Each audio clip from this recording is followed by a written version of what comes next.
Welcome back to the Teacher's AI Cafe. I'm Kane, a teacher and a parent who wants AI to give us back our time.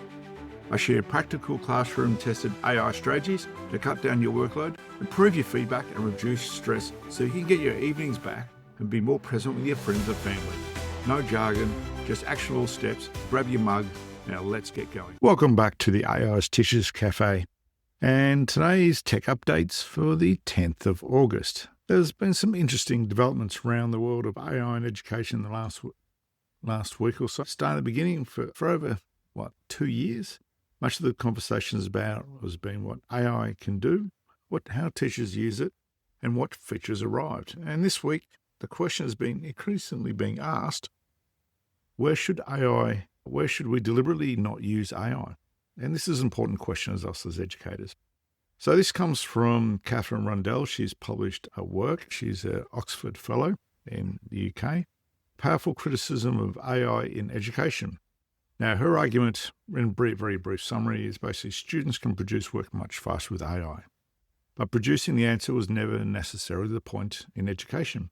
So struggle involved in reading, thinking and writing is actually part of the learning process. And as educators, we do know this.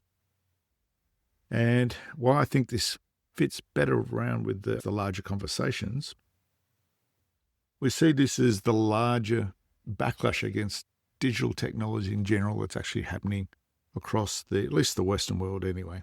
So the things we're seeing is mobile phone bans, which I think is a good thing within schools.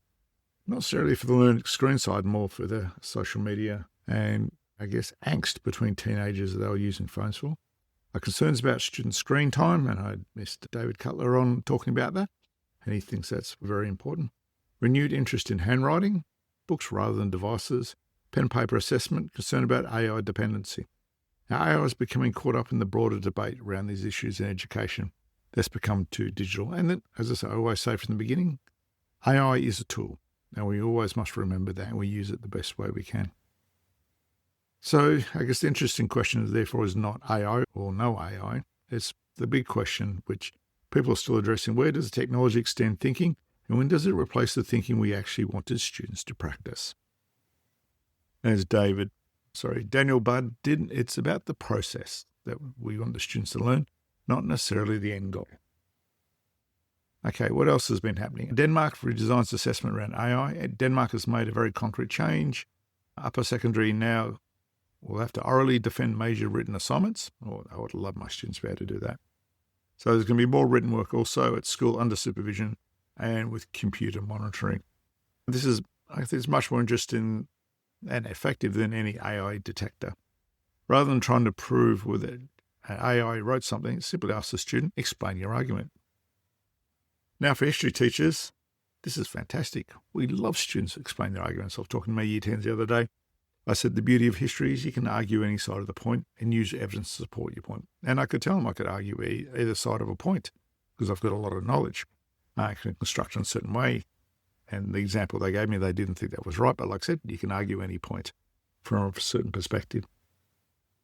But what they're doing is, and I really like these questions, the student really submits their essay or their work. Then they ask, why did you choose this evidence? Which historians do you find most convincing? What is the weakness in your argument? What evidence would change your conclusion? And it doesn't really matter what AI teaches them, it's the ability to process information. So whether they're using AI to collect and process information, they've really got to have a deeper understanding of what they're actually presenting to us. And more importantly, we can assess the student's historical thinking, in my context, say history, rather than simply the document they submitted. And I think this is fantastic, but once again, I can just think the time constraints around that. But then I know some of my students or students I've had in the past, the arguments would be very short because they'd be very simple. It's just the nature of the students I had in secondary. What's happening in the world of Microsoft? So Microsoft have demonstrated a new study and learn agent for education this week.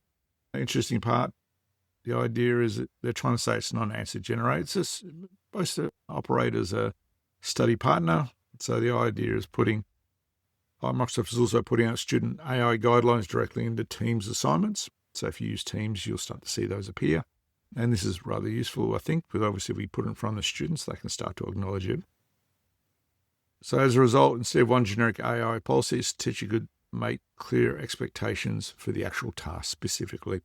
And that gives that flexibility because at some stage, AI is going to be used and the teacher can then be very specific of how they want it to be implemented. For example, you could allow for AI brainstorming questions, check spelling and writing the final response, but all the other work's got to be done under the student's own power. Google have released Gemini video creation. I guess it's reaching more people in education.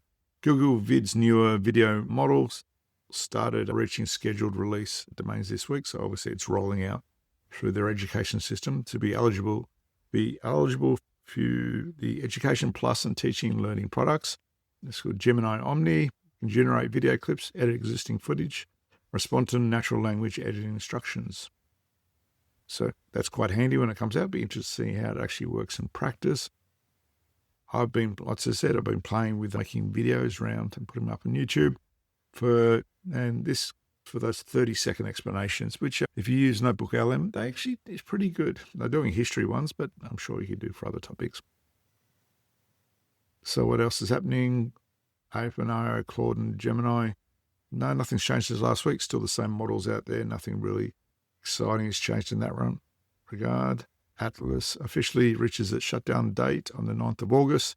So when you be hearing, that'll be yesterday, depending on where you are in the world.